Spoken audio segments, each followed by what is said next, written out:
Good evening, good evening भाई लोग, good evening. कैसे हैं सब लोग? एक बार फटाफट से मेरे को बताइए, कैसे हैं सब लोग? आ जाओ आ जाओ आ जाओ, चेहरे तो दिखाओ सबके।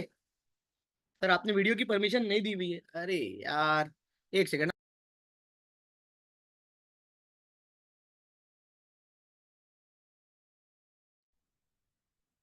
हाँ हाँ गाइस। सो कैसे हैं सब लोग? आवाज आ रही मेरी? चलिए। सो आ जाओ फटाफट से। और मैं चाहूंगा कि एक बार सब लोग थोड़ा सा स्टार्टिंग में यार अपने चेहरे वेहरे दिखाए, मेरे को अच्छा लगेगा। ठीक है ना? तो एक बार मैं कैमरा स्टार्ट करने की परमिशन आप लोगों को दे रहा हूँ।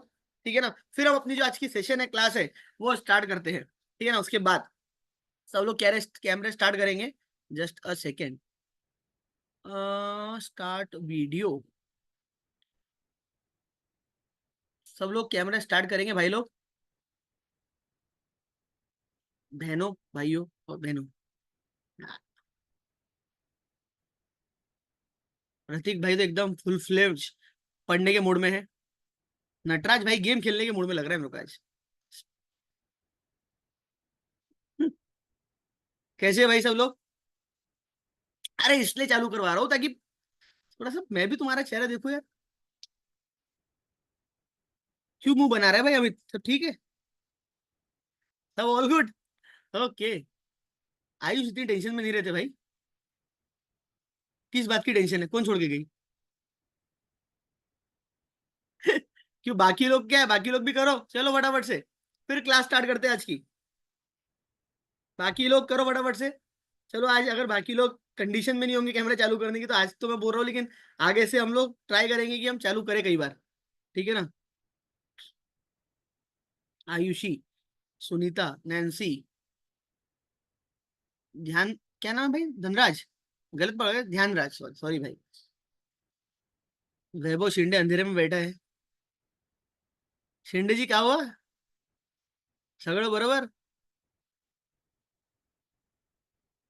चलिए। मेरे को लग नहीं रहा बाकी लोग चालू करेंगे। परी, सब बढ़िया है?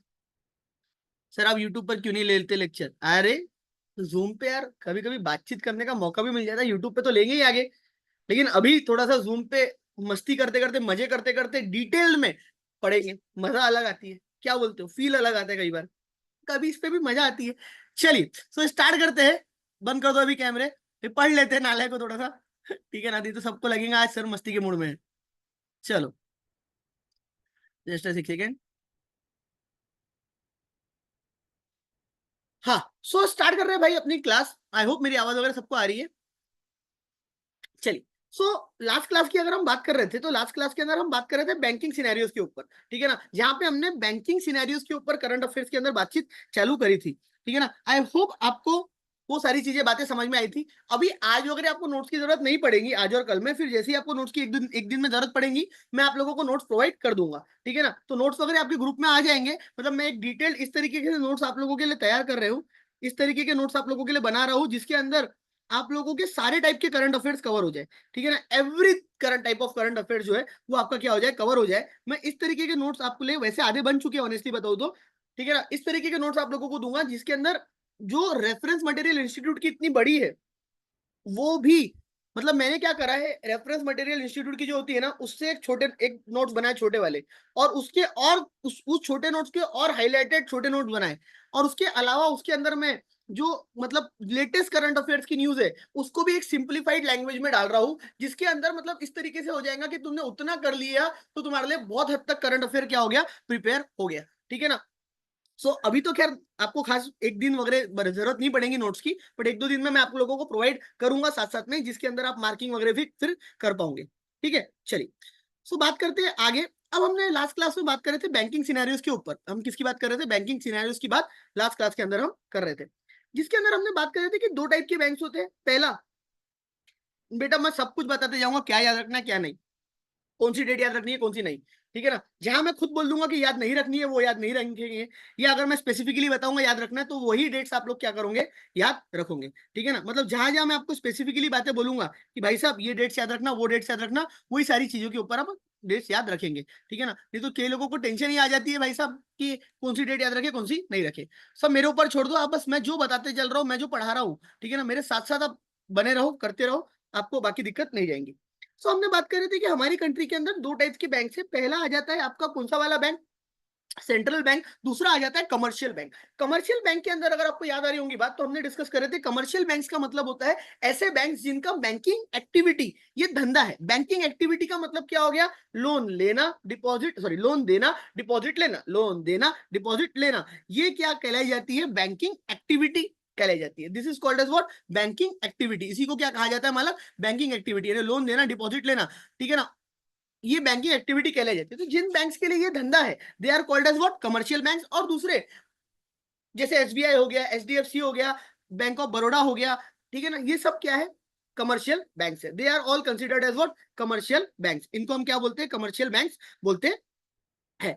बट कई बार क्या होता है, जो बैंक वाले होते हैं ना, जिनको हम कमर्शियल बैंक्स बोल रहे हैं, कई बार क्या होता है, ये बैंक वाले गलत लोगों को लोन दे देते हैं। ये होता है, ये प्रैक्टिकल लाइफ में भी कई बार हुआ है, ठीक है ना, कि कई बार वो लोग गलत लोगों को क्या कर देते हैं, लोन दे देते हैं। अब गलत लोगों को लोन देने के चक्कर में प्रॉब्लम क्या आ जाती है आपको बताऊं अगर मैं, तो कई बार वो लोन का जो पैसा होता है वो क्या हो जाता है, डूब जाता है। कई बार वो लोन का पैसा जो होता है वो क्या हो जाता है, डूब जाता है। तो अब बच्चे बोलेंगे सर जैसे बैंक वाले ने पैसा दिया तो वो डूब गया, तो उसमें हमारा क्या लेना देना, मतलब जिन जैसे फॉर एग्जांपल आपने अपने 1 लाख रुपए, 2 लाख रुपए, 10 लाख रुपए, 20 लाख रुपए किसी बैंक में रखे।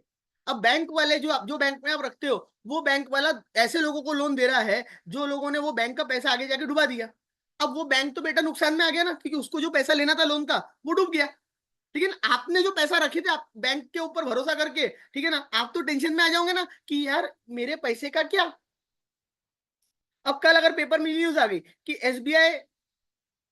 एसबीआई जो है उसका मेजोरिटी पैसा डूब गया, कल को मान लो ऐसी न्यूज आ गई, ऐसी आएंगी नहीं, मान लो ऐसी आ गई, तो तुम तो एसबीआई के बाहर जाके खड़े हो जाओगे, मेरी एफडी है भैया 20 लाख रुपए की, मेरी एफडी है भैया 10 लाख रुपए की, मेरा पैसा वापस करो। तो फिर उस केस में एसबीआई क्या करेगा, ठीक है ना, उस केस में क्या होता है, ऐसे केसेस में क्या होता है।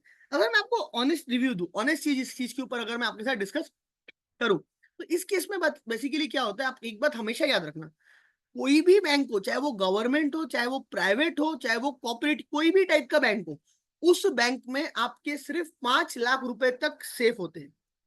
मतलब वो 5 लाख रुपए जो होते हैं, अगर कल को बैंक डूब भी जाता है तो उस केस में 5 लाख रुपए तक आपके पैसे हमेशा आपको मिल जाएंगे। जैसे किसी के 2 लाख पड़े हैं, 4 लाख की एफडी है, 5 लाख है, वो पूरे उनको पैसे मिल जाते हैं। लेकिन अगर मान लो तुम्हारी 20 लाख की एफडी या बैंक में पैसा पड़ा हुआ है और खुदा ना खास्ता वो बैंक डूब गया, खुदा ना खास्ता वो बैंक क्या हो गया भाई लोग, डूब गया, तो ऐसी सूरत में, ऐसे केसेस में, अगर मैं आपको बोलूं ना, ऐसे केसेस में आपके वो पूरे पैसे डूब गए समझो।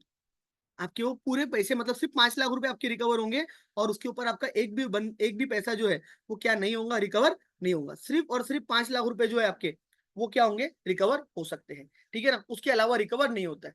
तो इसीलिए जो आरबीआई होता है ना, वो बैंकों को बहुत प्रॉपर तरीके से क्या करता है, रेगुलेट करता है, यानी कंट्रोल करता है, सुपरवाइज करता है, उसके ऊपर नजर रखता है। जैसे आपके माँ बाप कैसे आपके ऊपर नजर रखते हैं, वैसे ही जो आरबीआई है, वो आरबीआई भी क्या करता है, बैंकों का माँ बाप है आरबीआई, ठीक है ना। मतलब आरबीआई भी क्या करता है, बैंकों के ऊपर बिल्कुल नजर रखता है कि बैंक जो है वो कभी गलत किसी पर्सन को या गलत बंदे को क्या ना प्रोवाइड करे, लोन ना दे, ठीक है ना। बैंक आरबीआई ये ध्यान रखता है कि वो किसी गलत लोगों को लोन ना दे, ताकि जो पब्लिक का डिपॉजिटर जो होते हैं बैंक में, जो पैसा इन्वेस्ट करके बैठे, उनका पैसा ना डूब जाए, उनका पैसा ना डूब जाए, ठीक है ना। क्योंकि आरबीआई ऑल्सो नोज दैट कि 5 लाख रुपए के ऊपर अगर देने की बारी आई तो नहीं आएगा।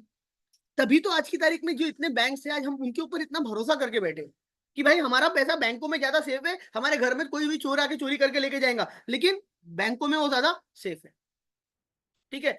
अब एक बच्ची ने क्वेश्चन पूछ ही लिया, मैं ढूंढ ही रहा था वो क्वेश्चन, कोई तो मेरे को आगे पूछेगा सर आप बड़ी बड़ी बातें करते हो, हाँ, कि आरबीआई एकदम प्रॉपरली कंट्रोल करता है, ठीक है ना, आरबीआई रेगुलेट करता है, ठीक है ना, आरबीआई इतना रेगुलेट करता है, ध्यान रखता है कि बैंक किसी गलत आदमी को लोन ना दे दे, ताकि डिपॉजिटर्स का पैसा डूबे ना, ताकि वो लोन की वजह से बैंक का नुकसान ना हो, वो गलत बंदे को लोन ना दे दे।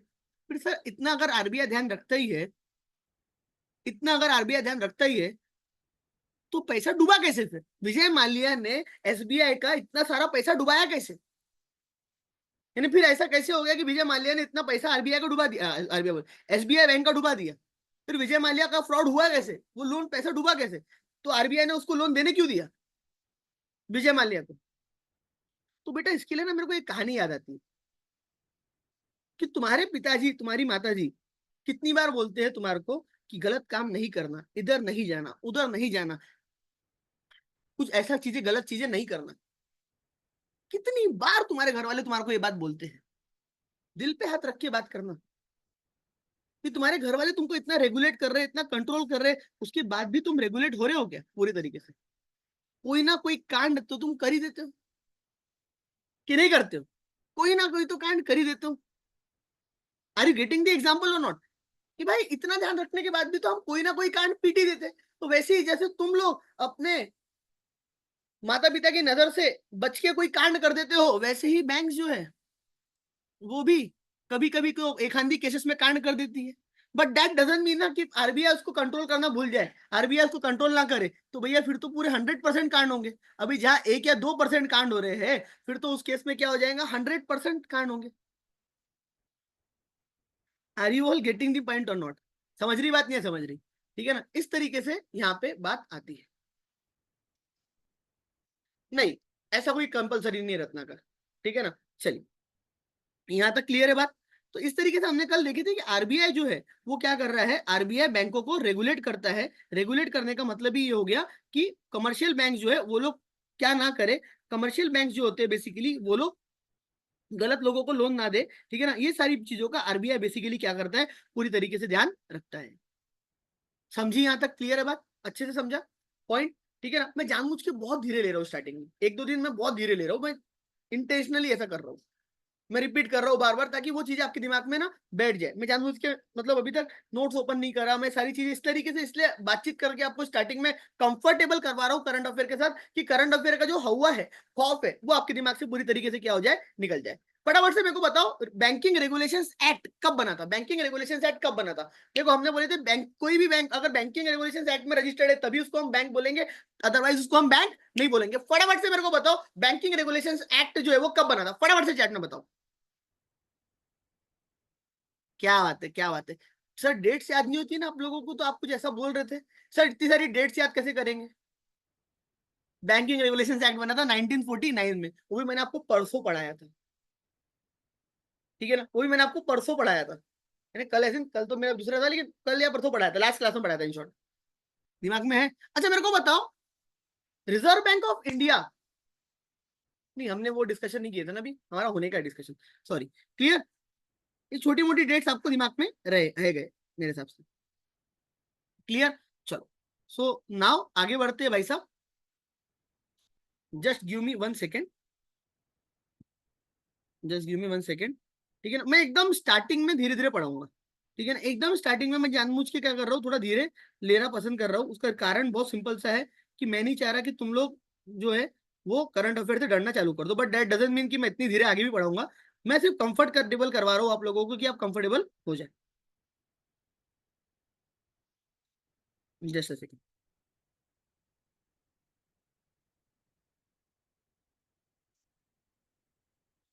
दिल में मेरे, अब एक चीज और समझ लो, फिर स्टार्ट करते हैं आगे फाइनल। ठीक है ना? एक चीज और याद रखना हमेशा, कभी भी हम क्या बोलते हैं, करंट अफेयर पढ़ रहे हैं।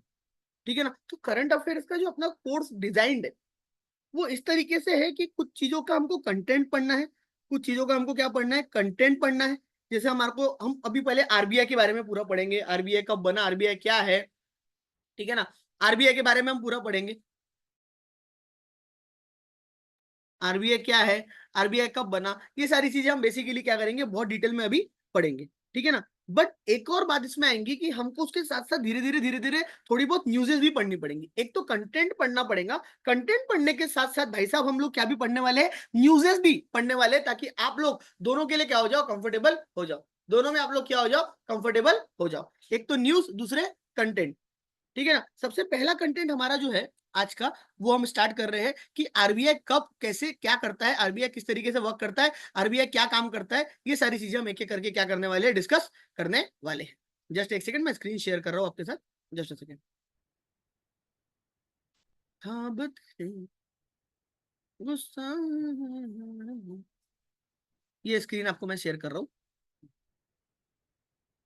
कोई न्यूज़पेपर आपको पढ़ना नहीं है फिलहाल, क्या नहीं पढ़ना है, सारे न्यूज़पेपर मैं आपको यहीं पे करवा दूंगा अलग से। आपको कोई न्यूज़पेपर पढ़ने की कोई कछु जरूरत नहीं है, ठीक है ना।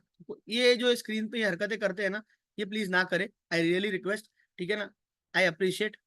चलिए, सबसे पहले हम बात करेंगे किसकी, ये नोट्स आपको मिल जाएंगे 1-2 दिन में, ठीक है ना, सारे नोट्स आपको मिल जाएंगे, टेंशन बिल्कुल ना लो आप लोग, नोट मिलेंगे कि नहीं, कैसा होगा, क्या होगा, ठीक है ना, सारे नोट्स आपको मिल जाएंगे। सबसे पहले हम बात कर रहे हैं किसकी, रिजर्व बैंक ऑफ इंडिया की, कि what do you mean by reserve Bank of India. Sir reserve Bank of India की जब हम बात करते हैं ना, तो रिजर्व बैंक ऑफ इंडिया क्या है। अगर हम रिजर्व बैंक ऑफ इंडिया की बात करें तो रिजर्व बैंक ऑफ इंडिया क्या है। Sir reserve Bank of India हमारी कंट्री का एक ऐसा बैंक है जो बेसिकली कमर्शियल बैंक्स को कंट्रोल करता है, रेगुलेट करता है। यानी आप ये समझ लो कि reserve Bank of India control, ठीक है ना, रिजर्व बैंक ऑफ इंडिया जो है वो क्या करता है, कंट्रोल करता है किसको, हमारी कंट्री के जितने भी बैंक्स है उनको कंट्रोल करता है, ठीक है ना, उनको रेगुलेट करता है। सर ये ना हम रिजर्व बैंक ऑफ इंडिया में जाके अपना अकाउंट ओपन करवा सकते हैं क्या, नहीं, ये गलत फहमी अपने माइंड से निकाल दो कि रिजर्व बैंक ऑफ इंडिया में जाके आप लोग क्या कर सकते हो, अपना अकाउंट ओपन करवा सकते हो, नहीं करा सकते। रिजर्व बैंक ऑफ इंडिया में सिर्फ और सिर्फ एक तो गवर्नमेंट का अकाउंट हो सकता है, या जो बैंक्स होते हैं, जैसे आप अपना अकाउंट कोई भी कमर्शियल बैंक्स में जाके ओपन करवाते हो, एसबीआई, एक्सिस बैंक, आईडीबीआई, ठीक है ना, तुम्हारा आईसीआईसीआई, आरबीएल बैंक, तो तुम जो बैंकों में जाके नॉर्मल कमर्शियल बैंक्स में अपना अकाउंट ओपन करवाते हो, तो वो जो बैंक है उन बैंकों का अकाउंट जो है वो कहां पे होता है, आरबीआई में होता है। तो आरबीआई बेसिकली, आरबीआई के अंदर आप या मैं कोई भी क्या नहीं कर सकता, अकाउंट ओपन नहीं करा सकता, हम लोग अकाउंट ओपन नहीं कर सकते। आरबीआई में बैंकों का अकाउंट हो सकता है, या गवर्नमेंट जो है, जैसे सेंट्रल गवर्नमेंट है, स्टेट गवर्नमेंट है, हमारी कंट्री के अंदर जो गवर्नमेंट्स है उनका अकाउंट जो है बेसिकली वो कहां पे होता है, आरबीआई के अंदर होता है।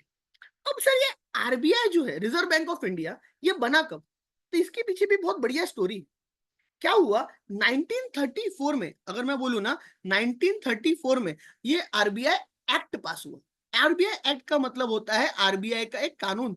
1934 में आरबीआई का एक कानून क्या हुआ, पास हुआ, यानी हमारी कंट्री में कानून पास करा गया जिसको बोला गया reserve Bank of India act 1934। और ये आरबीआई एक्ट के अंदर सारी बातें लिखी हुई है कि आरबीआई किस तरीके से काम करेगा, आरबीआई क्या काम करेगा, आरबीआई का हेड कौन रहेगा, ठीक है ना, सारी बातें कि आरबीआई किस तरीके से वर्क करेगा, वो सारी बातें इस आरबीआई एक्ट 1934 के अंदर लिखी हुई है। तो सबसे पहले ये RBI reserve Bank of India act 1934 में बनाया गया। और उसके बाद आपको मजेदार बात अगर मैं बताऊं, अगर मैं मजेदार आपको बात बताऊं, तो आरबीआई जो स्टैब्लिश्ड हुआ, आरबीआई जो स्टैब्लिश्ड हुआ, फॉर्म्ड हुआ, स्टैब्लिश का मतलब होता है आरबीआई जो फॉर्म्ड हुआ, तो आरबीआई जो फॉर्म्ड हुआ बेसिकली वो फॉर्म्ड हुआ 1935 में, है ना। RBI was formed, established in on 1st of April 1935, है ना। आरबीआई स्टैब्लिश्ड हुआ, फॉर्म्ड हुआ 1 अप्रैल 1935 को, बट आरबीआई का एक्ट बना 1934 में। सर इतना क्या बता रहे हो बार बार एक ही चीज को, इस पॉइंट को मैंने अभी तक कितनी बार ही बता दिया ना, उसके बावजूद भी आज से जब भी एग्जाम या उसके पहले मैं आपका एमसीक्यू वगैरह आपसे कराऊंगा ना, टेस्ट आपके लूंगा ना, तो उसके अंदर फिर भी देखना आप कि 70% बच्चे ही करेक्ट आंसर देंगे, 30-40% बच्चे गलत आंसर देंगे। यानी जब भी पेपर में ये क्वेश्चन आया है, फ्री का 1 मार्क्स का क्वेश्चन मैं बोलता हूँ इसको, फ्री का 1 मार्क्स, बट ये फ्री का 1 मार्क्स भी लोग गवा देते हैं इस बात के लिए कि वो लोग पेपर में टिक करके आते हैं आरबीआई कब बना, स्टैब्लिश हुआ 1934। बेटा अगर स्पेसिफिकली लिखा रहा RBI act, reserve Bank of India act, तो आप वहां पे 1934 लिखेंगे। लेकिन अगर वहां पे लिखा रहा आरबीआई स्टैब्लिश हुआ 1 अप्रैल 1930, फॉर्म्ड कब हुआ पूछा तो 1 अप्रैल 1935, स्टैब्लिश्ड और फॉर्म पूछा तो 1 अप्रैल 1935 लिखेंगे। एक्ट कब बना, या एक्ट के बारे में पूछा रहा तो वहां पे आप लिखोगे 1930। Are you all getting the point or not. अब ये जो आरबीआई है ना, इसका जो हेड ऑफिस है, central office, central office stands for head office. Head office का मतलब क्या हो गया इसका, सेंट्रल ऑफिस, मतलब इसका जो हेड ऑफिस है आरबीआई का, उसके पीछे बहुत बड़ी कहानी है। इनिशियली अगर मैं बोलूं, जब आरबीआई नया नया 1934 में बना था, तो इनिशियली ये हेड ऑफिस जो था वो कहां पे था, कैलकाटा में था।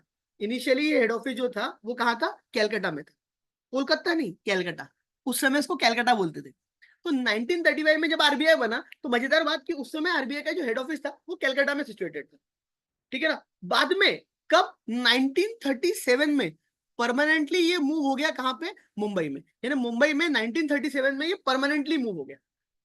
सर मतलब समझा नहीं हमारे को, मतलब ये कि इनिशियली जब बना तो सेंट्रल ऑफिस यानी हेड ऑफिस जो कि कलकत्ता में था, बाद में उनको लगा आरबीआई वालों को कि नहीं भैया कलकत्ता में ऑफिस रख के कोई मतलब नहीं है, इसको उठा के क्या कर दो, शिफ्ट कर दो, ट्रांसफर कर दो। तो हेड ऑफिस को उठा के कहां पे ट्रांसफर कर दिया गया, बना दिया गया मुंबई में। यानी कलकत्ता फिर आरबीआई का हेड ऑफिस नहीं रहा, आरबीआई का हेड ऑफिस क्या हो गया, मुंबई। उसके पीछे लॉजिक है क्या सर कोई? लॉजिक इतना सा ही है उसके पीछे कि जैसे आपको अगर बताऊंगा ना, तो एक जमाने में हमारा जो इंडिया का सबसे ज्यादा काम हुआ करता था पूरे इंडिया में, वो सबसे ज्यादा काम एक टाइम पे कलकत्ता में हुआ करता था। यानी हमारी कंट्री का जो फाइनेंस, वर्ल्ड फाइनेंस कैपिटल आप बोल सकते हैं, एक जमाने में कलकत्ता हुआ करता था, जो आज की तारीख में क्या है, मुंबई है। यानी पहले सारी चीजें पैसों से रिलेटेड ज्यादातर कहां पे हुआ करती थी, कलकत्ता में हुआ करती थी, ठीक है ना। जैसे आज की तारीख में सेंटर ऑफ अट्रैक्शन जो इंडिया का है वो है Mumbai, just not just because of Bollywood but because of other reason also. Mumbai में सिर्फ बॉलीवुड नहीं है, मुंबई के अंदर बॉलीवुड के अलावा बाकी चीजें भी है, ठीक है। नहीं तो हम तो एक ही चीज देखते, बॉलीवुड मुंबई में है सर, इसीलिए क्या बेटा, मुंबई में पूरा शेयर मार्केट है, कैपिटल मार्केट है, पैसा, इंडस्ट्रियलिस्ट सब मुंबई में ही। तो जब पूरा पैसा इंडिया का ज्यादातर मुंबई के अंदर ही है, तो उसी को हम आज की तारीख में मुंबई को क्या बोलते हैं, financial capital. Delhi is a capital of India, but Mumbai is a financial capital of India. Financial capital का मतलब ये हो गया कि मुंबई आज की तारीख में जो है, हमारी पैसों से रिलेटेड जो भी ट्रांजैक्शन मेनली होते हैं वो कहां पे होते हैं, मुंबई में। तो ये बात उस समय आरबीआई को समझ में आ गई थी कि अब कलकत्ता से चीजें शिफ्ट होकर कहां जा रही है, मुंबई। तो 1937 में, मेरे साथ रिपीट करो प्लीज, जब भी मैं डेट्स बोलता हूँ ना मेरे साथ रिपीट करो। 1937 में आरबीआई का हेड ऑफिस परमानेंटली शिफ्ट कर दिया गया, कहां पे, मुंबई में। तो सर फिर आज कहां पे है, आज भी हेड ऑफिस आरबीआई का कहां पे है, मुंबई में। सिर्फ अगर कभी क्वेश्चन में, एमसीक्यू में ऐसा वर्ड लिखा रहा कि आरबीआई का सेंट्रल ऑफिस इनिशियली इनिशियली मतलब स्टार्टिंग में, अगर ऐसा वर्ड लिखा रहा कहां पे था, अगर ऐसा आपको पूछा, तो आप क्या टिक करोगे, कलकत्ता टिक करोगे। अदरवाइज तो आप हमेशा उसके लिए क्या ही बोलोगे, आरबीआई का हेड ऑफिस मुंबई में है, ऐसा ही बोलोगे। और कब शिफ्ट हुआ था मुंबई में, 1937 में। दूसरा एक डाउट आपके मन में जो आता है, वो स्वाभाविक डाउट है कि ये हेड ऑफिस का मतलब क्या होता है, सेंट्रल ऑफिस का मतलब क्या होता है। तो आरबीआई का जो सेंट्रल ऑफिस है, हेड ऑफिस है, इसका मतलब ये होता है कि आरबीआई का जहां पे गवर्नर बैठता है, जहां पे भी आरबीआई का क्या होता है, गवर्नर बैठता है, और बैठ के सर क्या करता है, चाय नाश्ता, अबे नालायक, आरबीआई का गवर्नर जहां पे बैठ के पॉलिसीज वगैरह बनाता है हमारी कंट्री के अंदर, ठीक है ना, वो सारी पॉलिसीज वगैरह बैठ के जहां पे भी बनाते हैं गवर्नर्स, ठीक है ना, उस जगह को कहा जाता है हेड ऑफिस। तो आरबीआई का हेड ऑफिस आज की तारीख में सिचुएटेड है कहां पे, मुंबई में, जहां पे गवर्नर बैठते हैं आरबीआई के, और साथ ही साथ आरबीआई की पॉलिसीज वगैरह वहां पे बैठ के बनाई जाती है। एक और डाउट आना बहुत नॉर्मल है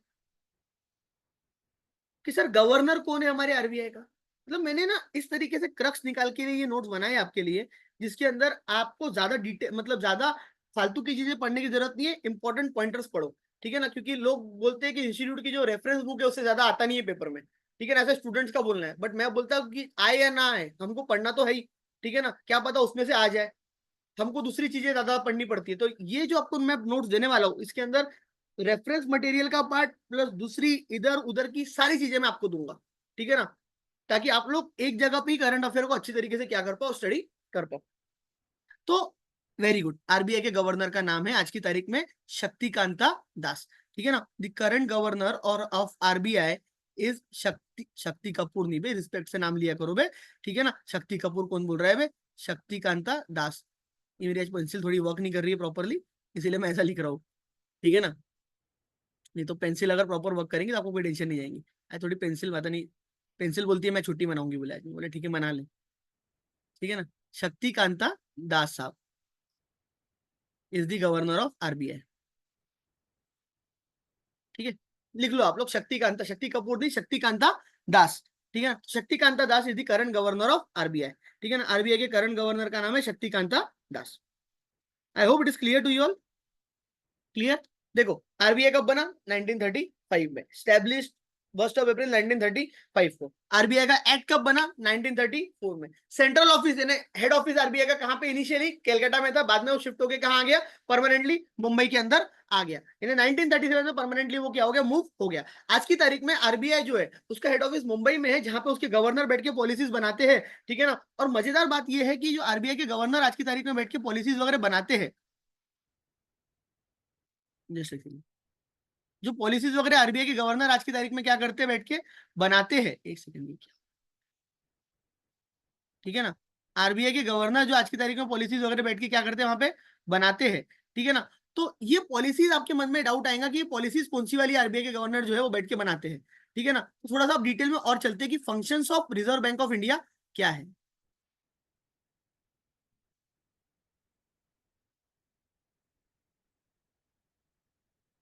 what are the functions of Reserve Bank of India. RBI के जो फंक्शंस है, रिजर्व बैंक ऑफ इंडिया जो है उसके फंक्शंस क्या क्या है, ठीक है ना। रिजर्व बैंक ऑफ इंडिया जो है उसके फंक्शंस क्या क्या है, तो सारे फंक्शंस के बारे में एक एक करके हम क्या करते हैं अभी समझते हैं।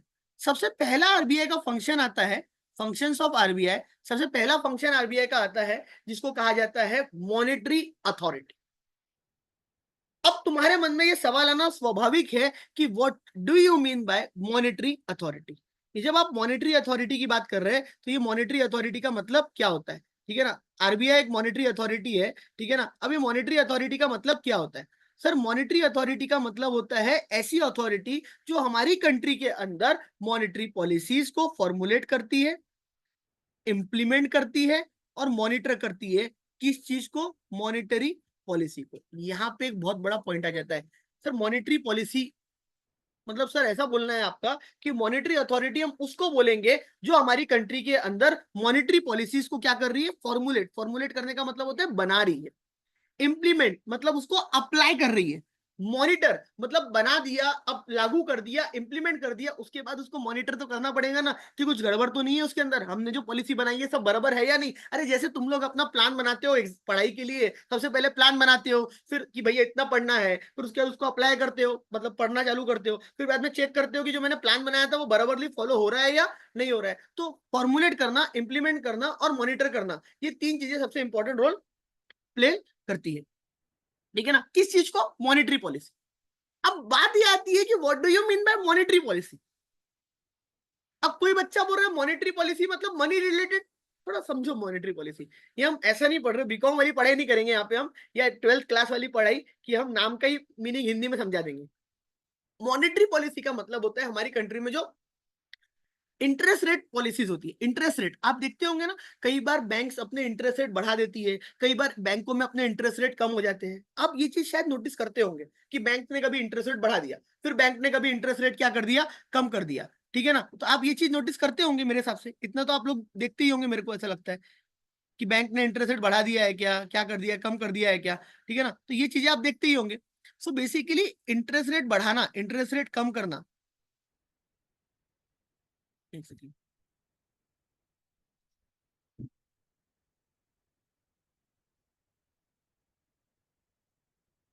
इंटरेस्ट रेट बढ़ाना, इंटरेस्ट रेट कम करना, ठीक है ना। ये जो चीज होती है इसी फंक्शन को कहा जाता है मॉनेटरी पॉलिसी। यानी आरबीआई जो है वो अपनी मॉनेटरी पॉलिसी जो बना रहा है, तो ये मॉनेटरी पॉलिसी का बेसिकली मतलब ही ये हो गया कि आरबीआई इंटरेस्ट रेट पॉलिसीज बना रहा है। मॉनेटरी पॉलिसीज का मतलब ही ये हो गया कि आरबीआई जो है वो क्या कर रहा है, इंटरेस्ट रेट पॉलिसी बना रहा है।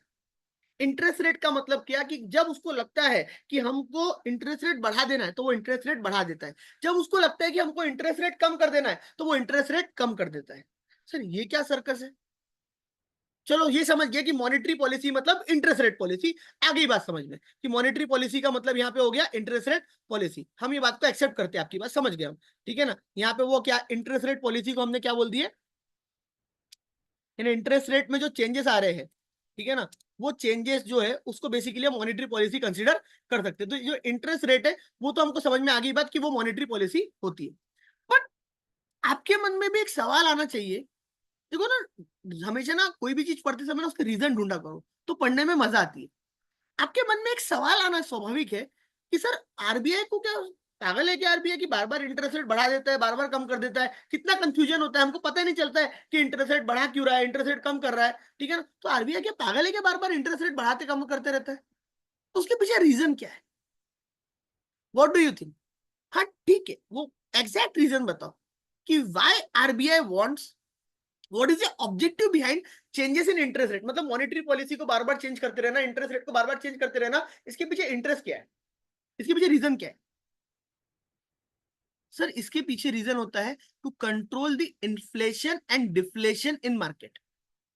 हमारी कंट्री में इन्फ्लेशन को कंट्रोल करना, इन्फ्लेशन का मतलब होता है प्राइजेस का बढ़ जाना, ठीक है ना। तो जब भी आरबीआई को लगता है कि चीजों के दाम मार्केट में बहुत बढ़ गए हैं, बहुत ज्यादा बढ़ गए हैं मार्केट में, ठीक है ना। तो उस समय आरबीआई क्या कर देता है, इंटरेस्ट रेट बढ़ा देता है।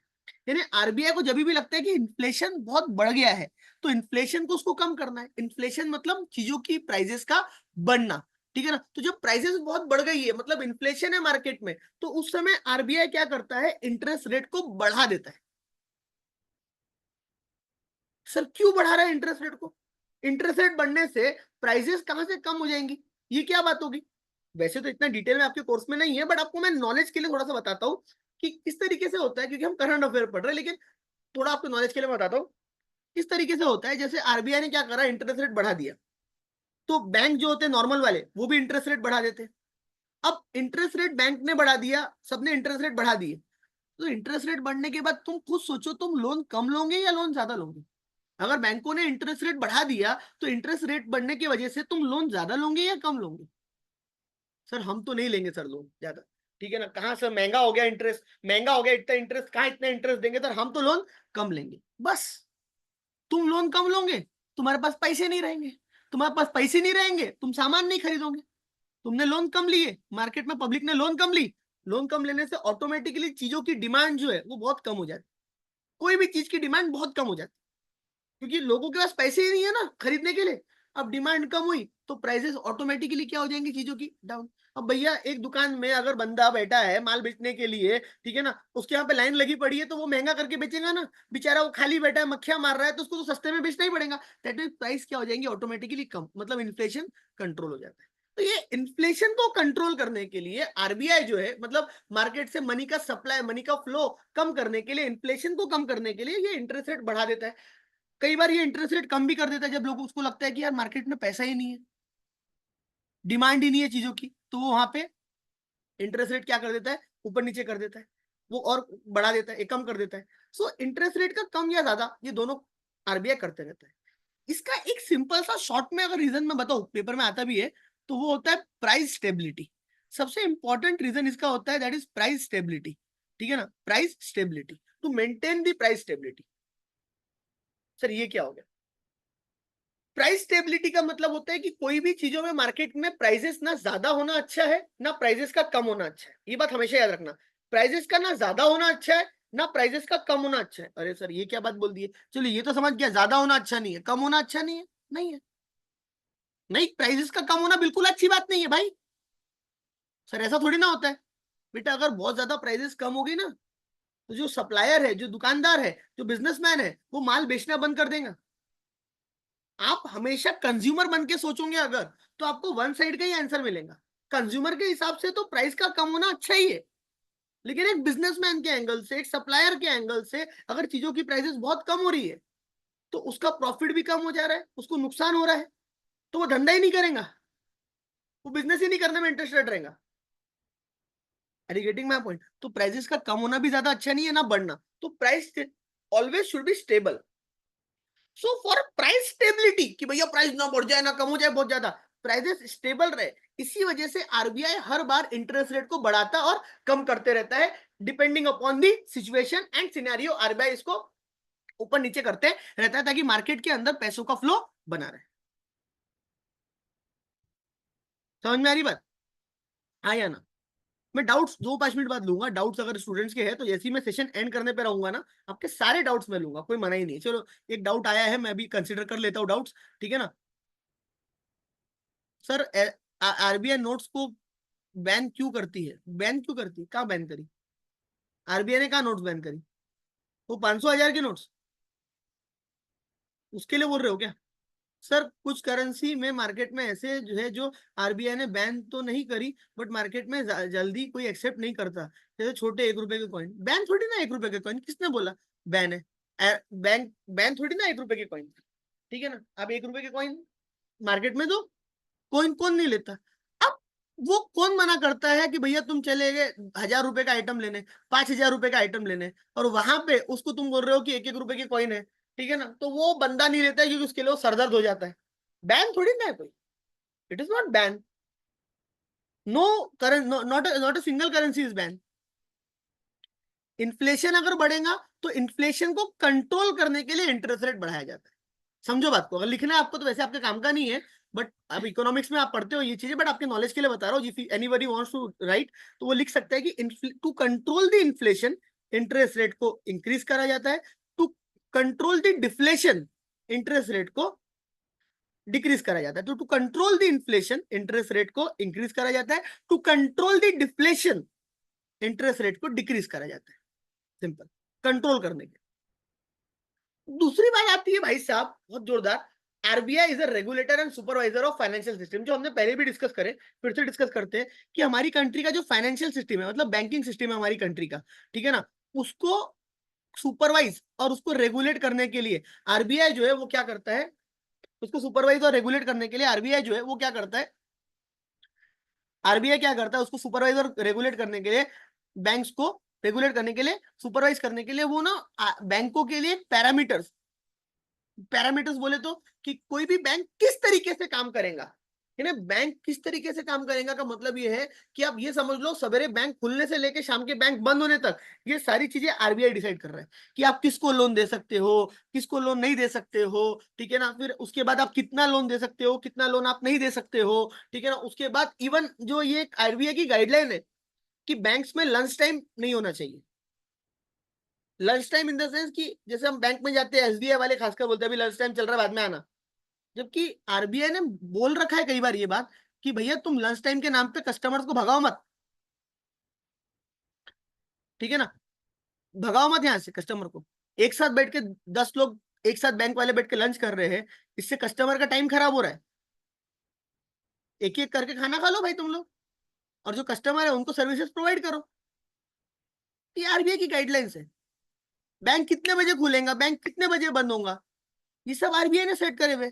तो बैंकिंग ऑपरेशंस जो होते हैं कि बैंक किस तरीके से कोई भी बैंक काम करेगा, तो जो बैंकिंग ऑपरेशंस है उसके पूरे पैरामीटर्स तरीके कौन सेट कर रहा है, आरबीआई, यानी everything is set by RBI, ताकि कस्टमर्स को दिक्कत ना जाए।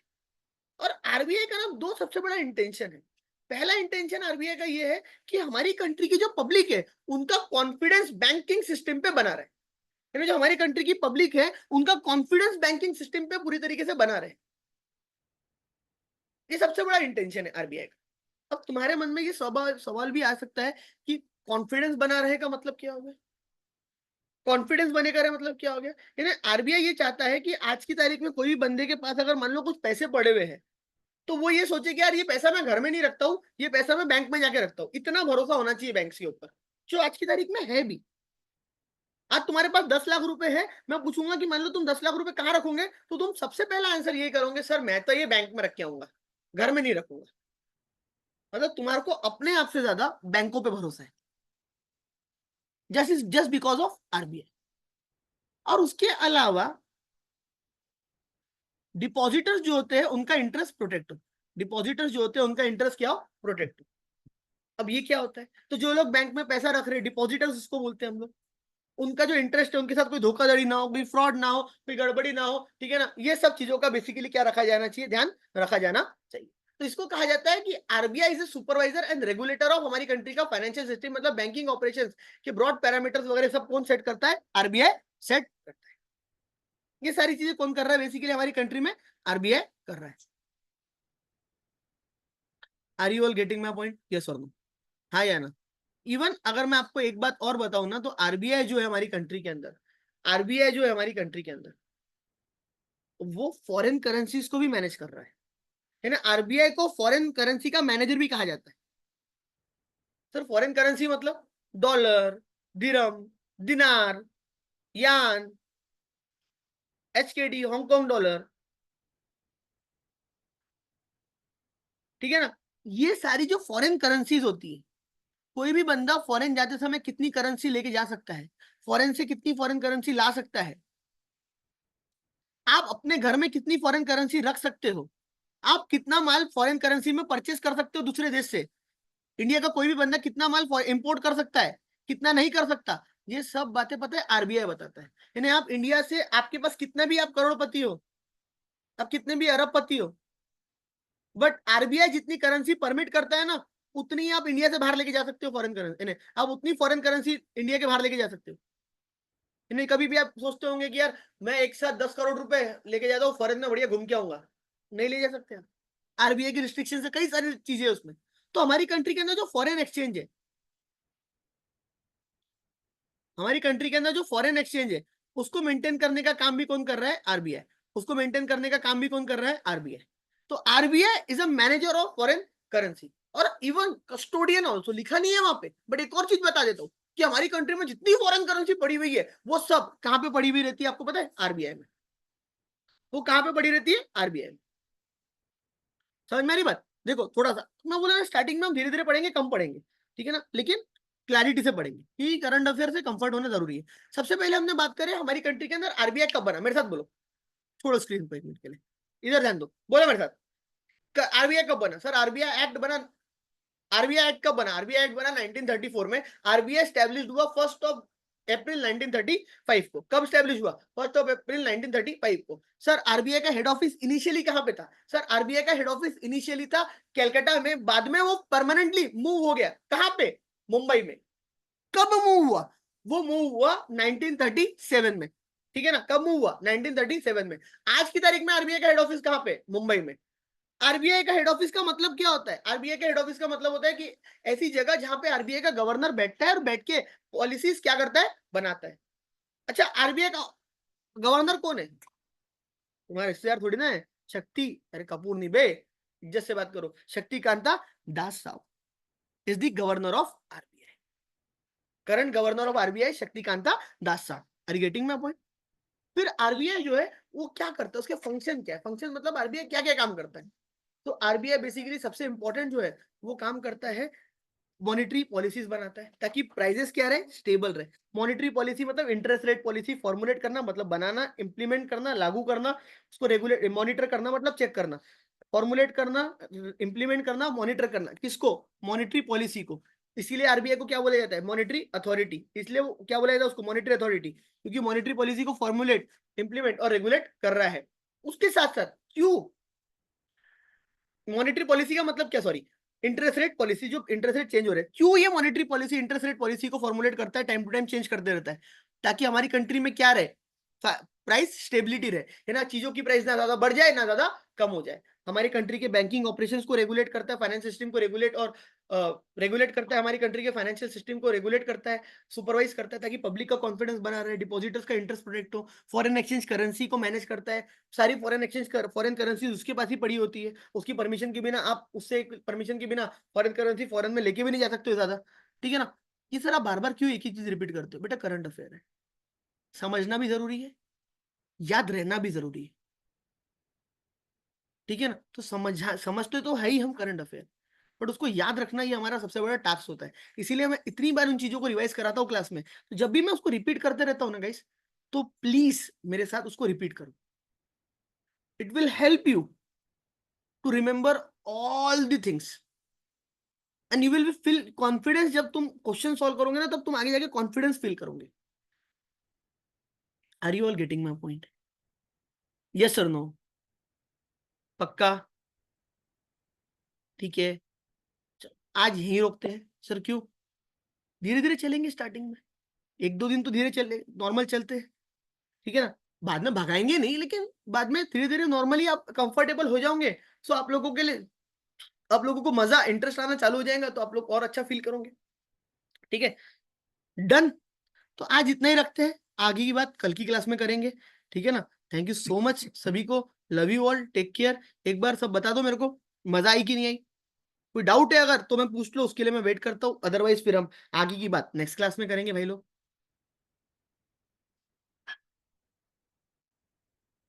चलिए, आई होप किसी को कोई डाउट नहीं है। अगर होगा, अगर छूट गया होगा तो कल भी पूछ सकते हैं। ब्रॉड पैरामीटर्स का मतलब आरबीआई बैंकों के सारे कामकाज, बैंक क्या करेगा, किसको लोन लेगा, बैंक कितने बजे खुलेगा, कितने बजे बंद होगा, ठीक है ना, कितना लोन दे सकता है बैंक, वो सारी चीजें आरबीआई क्या करता है? सेट करता है। मतलब बेसिकली सुनीता, आरबीआई बैंक क्या क्या कर सकता है, क्या नहीं कर सकता, वो सारी चीजें आरबीआई डिसाइड करता है। चलिए, मिलते हैं फिर, till then thank you so much, कल मिलते हैं। इन्फ्लेशन मतलब जब प्राइसेस बढ़ती है ना, उसकी वजह से इन्फ्लेशन बढ़ता है बेटा।